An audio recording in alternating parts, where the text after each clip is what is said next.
Halo, semangat pagi dan selamat siang teman-teman semua. Salam berjumpa lagi teman-teman semua dengan saya Luki Cuaso di Jakarta. Dan seperti biasa, saya selalu ditemani oleh seorang kawan, praktisi hidup sehat tanpa obat, yaitu Bapak Igusti Nyoman Iskandar. Apa kabar Pak Nyoman? Sehat luar biasa Pak Luki. Dan beliau ini sangat care sama kesehatan, sehingga beliau membuat channel YouTube yang bernama Sehat bersama Nyoman. Sehat bersama Nyoman. Setiap hari Rabu beliau memposting satu video baru. Rabu jam 12 siang. Berarti tadi jam 12 sudah ada satu video baru beliau. Hari ini kita akan bahas tentang sembelit. Apa sih sembelit itu? Ya, sembelit atau konstipasi. Konstipasi. Ya, atau susah BAB. Susah buang air besar. Oh iya. Ya, ada sampai mesti ngeden setengah mati baru keluar, atau ada yang sampai 2-3 hari atau 4 hari juga baru buang sekali, ya kan? Nah sebenarnya ini kondisi itu sudah tidak normal kan Pak ya? Betul. Normalnya kan kita harus tiap hari kan? Iya. Ya. Oke. Jadi kenapa sih bisa terjadi seperti itu? Dan jika berlangsung lama, apa akibatnya buat kesehatan kita? Pasti ada terganggu kan? Dan bagaimana cara mengatasinya? Nah ini yang akan kita bahas banyak. Dari pertanyaan, kenapa sih bisa seperti itu? Iya, kenapa bisa seperti itu? Iya. Yang jelas, yang namanya sembelit, konstipasi ini adalah satu kondisi kesehatan sulit membuang air besar. Ya. Nah, sulit. Ada kesulitan di sini. Nah, kesulitannya ini, nah itu kenapa? Kenapa? Sementara orang lain normal-normal saja. Iya. Setiap hari minimal sekali. 5 sekali. Iya. Yang lainnya yang bagus 2 kali. Begitu. Ya. Nah ini gara-gara yang namanya sembelit. Jangankan sehari rutin, bisa juga 2 hari nggak ada sama sekali, 3 hari dan bahkan lebih dari itu. Benar. Nah kenapa? Kan begitu. Ya, kenapa bisa terjadi seperti itu? Ya, yang pasti kondisinya sulit BAB karena bentuk BAB-nya ini nggak lembek lagi Pak Luki. Iya. Keras. Ya, dan butiran-butiran. Maaf, orang bilang kayak kambing begitu. Ya kan? Iya. Nah, setelah itu dia nggak bisa tenggelam. Ngambang dia. Oh, jadi kalau di kloset itu susah ya untuk siram? Ya balik lagi ngambang dulu muncul aja. Ah begitu muter-muter dia kan begitu. Nah, seperti itu. Harusnya kan begitu duduk di kloset langsung keluar sudah. Itu berhasil kan? Menikmati. Kalau ini menyiksa. Kondisi yang demikian ini ya betul-betul menyiksa, apalagi 2 hari, 3 hari, 4 hari begitu. Iya. Bisa kita bayangkan ya, bagaimana yang seharusnya dibuang. Ya, itu kan sampah ya, ibarat sampah kan? Bukan ibarat ya, memang sampah kan begitu ya. Ya, kalau sampah dalam rumah kita 2-3 hari nggak dibuang aja kan udah baunya menyengat seluruh rumah kan? Nah, apalagi ini ada di dalam. Nah, sudah seperti itu 2 hari 3 hari enggak juga, dan bahkan sama sekali nggak bisa keluar. Ada yang kayak gitu ya? Sampai mesti ditangani oleh tenaga medis. Nyatanya, saya ada kawan hanya karena untuk BAB aja harus menjalani tindakan operasi. Wah, itu BAB eksklusif. Kita bisa bayangkan bagaimana itu mengganggunya. Nah, kenapa? Bukan lagi tempatnya dia di sana, sudah harus keluar, tapi dia bandel masih ada di situ. Iya. Itulah yang mengganggu, kan begitu. Dia bisa menimbulkan macam-macam penyakit lagi ya dalam tubuh kita ya. Ya, salah satu di antaranya itu kalau lama, ya terjadilah yang namanya kanker usus besar. Wah, bisa sampai ke kanker gitu. Gimana kalau dia nggak keluar, lama-lama bergerak di situ. Nah, kalau sudah bergerak itu di lipatan-lipatannya itu, nah ya. Itu. Ya, usus manusia itu kan ribet kali jalannya. Ya. Lingkar-lingkar gitu ya. Betul. Iya. Bukan kayak jalan tol lurus ya. Bakalnya terjadi kanker usus besar. Iya. Nah, kalau terjadi kanker usus besar, Pak, BAB itu kan ditutup, nggak lewat sana lagi. Iya. Tapi lewat apa? Di perut kan pembuangannya. Oh iya, ada orang pakai kantong itu ya. Kantong itu, Iya. iya. Oh, nah itu kan Itu. problemnya awalnya itu kesulitan BAB. Berarti dia sudah kesulitan BAB itu udah cukup lama ya. Nah, kalau prosesnya kan nggak ada yang konyong-konyong Iya. kayak, iya kalau seharusnya normal. Nah, sekarang pertanyaannya masuk ke pertanyaan kenapa itu bisa terjadi? Iya. Kenapa bisa terjadi seperti itu? Jawablah sekarang. Ya, salah satunya adalah karena ada masalah di sistem pencernaan. Sistem pencernaan ya. Iya. Kurang air, kurang minum bisa, atau kurang serat. Kalau kita bicara di sistem pencernaan kan ini menyangkut organ. Ya, organ pencernaan kita kan. Iya, bukan masalah kurang apa-apanya ini. Iya. Organ pencernaan dengan lambung itu sama nggak? Salah satunya.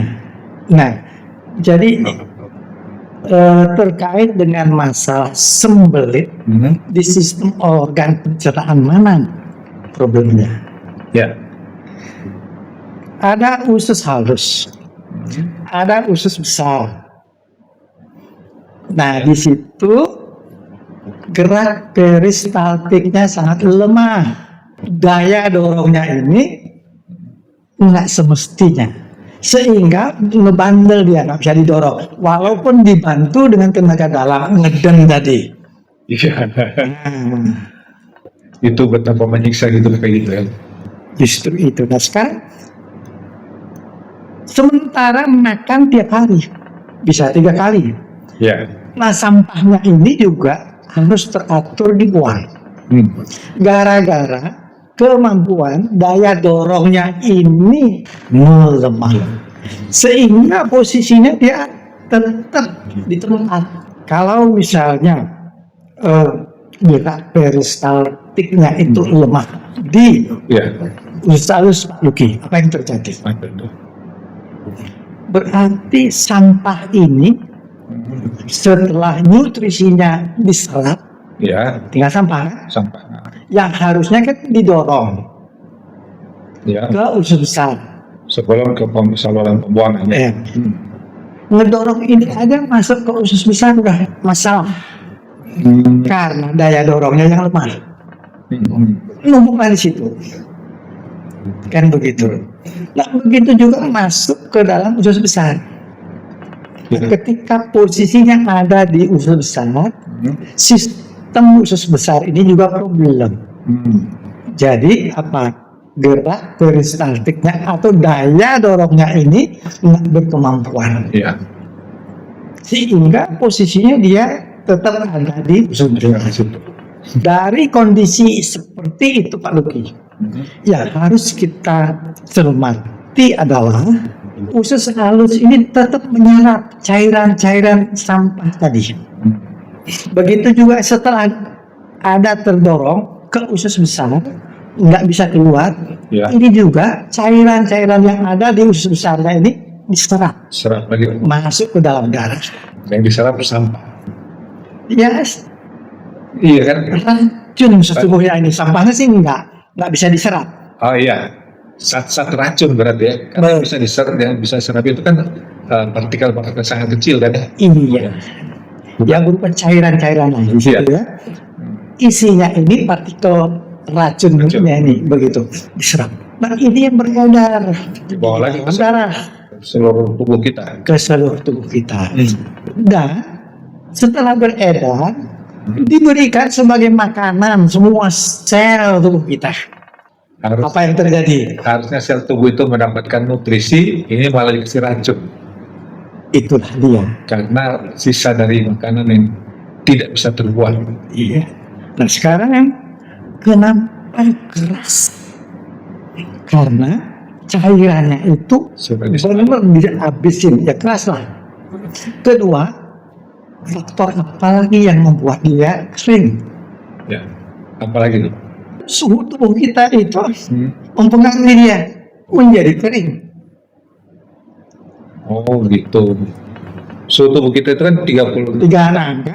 36,5 Iya. derajat Celcius, 36,5 derajat Celcius. Iya, dengan tingkat 6 itu dia kering dia. Hmm. Sehingga sampah tadi itu yang berhasil didorong dengan tenaga sedemikian rupa Ya, sulit tenggelam lagi. Kan begitu. begitu ceritanya. Asik juga ya.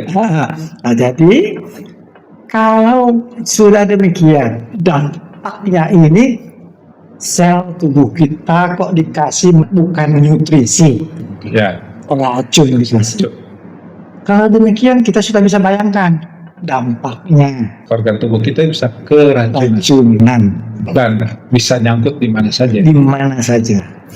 Nah, kalau demikian kan penting sekali semua sistem di dalam tubuh kita ini kalau ada racun dia bisa mengenalinya.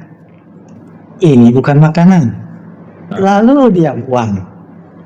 Nah, diistilahkan mendetoks. Betul. Ini luar biasa ini kan begitu. Sebenarnya tubuh kita itu pintar kan sebenarnya. Dia bisa ada kemampuan mendeteksi, Mengenalinya. ya, Mana kan? dan recovery ya, Iya, perbaiki kembali. memperbaiki. Perbaiki Iya. kembali. Betul, betul. Cuma kalau terlalu banyak racun juga ya, lama-lama kan dia gerah juga. Makanya lagi ceritanya kalau terlalu banyak, ya Pak ya. Iya. Sekarang kalau bilang terlalu banyak, kita kembalikan sekarang kenapa, di mana letak masalahnya? Hmm. Ternyata di sistem pencernaan. Ya, Kalau demikian sistem pencernaannya yang harus dinormalkan dong. itu harus diperhatikan. Iya. Nah, sekarang kita juga harus mau lihat kenapa sistem pencernaannya itu yang tadinya gerak peristaltiknya normal kok menjadi lemah. Nah, kenapa itu? Kan ini yang kita harus ketahui. Iya. Setelah kita tahu itu ya solusinya ya pahamlah jadinya. Kan begitu Pak Luki ya. Sudah Nah, tahu ya, harus dicegah, Iya. bukan tindakan pencegahan kan? jadi gerak peristaltik di usus halus, di usus besar melemah karena adanya kekurangan serat, Kurang serat. karena adanya kekurangan cairan, karena terjadi kekurangan probiotik. Probiotik. Ya, itu situasinya Pak Luki. Itu bisa terjadi karena pola makan kita yang nggak benar juga, atau bahan makanan kita makan. Nah, kalau kita sekarang berbicara mengenai sembelit, tidak ada kondisi atau situasi khusus yang menyatakan ini penyebabnya. Sehingga pendekatannya harus betul-betul holistik. Holistik ini termasuk gimana gaya hidupnya, pola makannya, Ya, bahan makanan. olahraganya, Nah, istirahatnya. Kita hidup di zaman sekarang itu ya memang lingkungan kita ini yang sudah tercemar Pak Luki ya. ya, Dari mulai udaranya, airnya, tanahnya. Air, oke, kita sangat butuh. Serat seperti tadi dari sayur-sayuran, ya Pak ya. Probiotik. Apa probiotik itu? Probiotik ini mikroorganisme ya Pak ya. Jadi dia ini bakteri. bakteri katanya ada yang baik ada yang buruk. Dia tergolong bakteri baik. Jenisnya itu salah satu prebiotik itu yang jenisnya yang dikatakan lactobacillus. Lactobacillus. Iya, itu. Nah, probiotik ini menyeimbangkan bakteri jahat, bakteri baik. Dengan menyeimbangkannya itu terjadi perbaikan sistem pencernaan. Sehingga mukosa atau daya dorong tadi gerak peristaltik itu diharapkan terbantu menjadi lebih kuat. Begitu ceritanya. Oh, jelas begitu ya. Ternyata dengan konsumsi probiotik membantu sistem pencernaan kita yang bermasalah tadi menjadi lebih baik. Kemudian juga bukan hanya sistem pencernaan, sistem imun kita juga dibenahi. Sistem imun, daya tahan tubuh ya. Daya tahan tubuh kita. Kita memang sangat membutuhkan probiotik. Iya. Ternyata probiotik itu bisa kita dapatkan yang Pak Luki pajang di sini. Food solution. Ya, ada Ada di sini probiotik. Ini untuk sel nutrisi kan begitu Pak ya. Ya. Terus sel energi, sel mineral. Lengkap banget ini buat tubuh kita ya. Iya. Lengkap dan seimbang. Untuk kepentingan kita punya sistem pencernaan lebih baik supaya jangan sampai terjadi masalah buang air besar. Iya. Jangan sampai terjadi gara-gara itu ya Pak ya mengalami kanker usus besar. Jangan sampai nih. Apa salahnya sekarang? Ya. Konsumsi di sini ada Ya. probiotik. Salah satunya bisa konsumsi ini. Betul. Iya. Kembali kepada sembelit. Ini kondisi kesehatan yang sangat mengganggu untuk melakukan aktivitas BAB. Ya. Dampaknya kalau nggak cepat di handle, seluruh tubuh kita keracunan. Kemudian kanker usus besar. Usus besar. Ya. Apakah setelah itu baru sadar? Jangan main-main dengan masalah sembelit. Ini masalah serius. Asik sekali penyaman kita ngobrol-ngobrol ya. Oke. Jadi tentang sembelit itu penyebabnya tadi kita sudah tahu ya, karena kurang air, kurang serat, kurang probiotik. Kita harus usahakan tetap hidup sehat selalu, sehat tanpa obat. Oke penyaman, oke teman-teman semua, cukup sekian pembahasan kita tentang sembelit hari ini, dan kita akan jumpa lagi hari Rabu depan dengan topik yang berbeda. Rabu depan jam 1 siang. Terima kasih penyaman, sampai jumpa lagi. Sampai nanti.